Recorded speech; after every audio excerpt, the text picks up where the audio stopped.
మనం బ్రష్ చేసిన తర్వాత కూడా నోట్లోంచి స్మెల్ రావడం, నలుగురితో కలవలేకపోవడం, ఎవరితోనైనా మాట్లాడాలంటే భయపడడం, ఇంట్లో వాళ్ళకు కూడా దూరంగా ఉండి మాట్లాడడం, ఇది రోజు చాలామంది జీవితాల్లో జరుగుతూ ఉంటుంది కదా.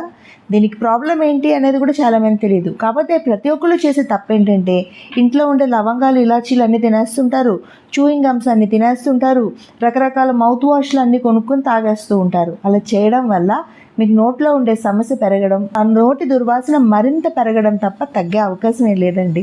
సో అలాంటి తప్పులు దయచేసి చేయకండి. నోట్లోంచి దుర్వాసన వస్తుందంటే మీరు కరెక్ట్గా బ్రష్ చేయట్లేదని అర్థం. పళ్ళ మధ్యన, పళ్ళ కింద, నాలుక పైన పాచి పెరిగిపోయిందని అర్థం.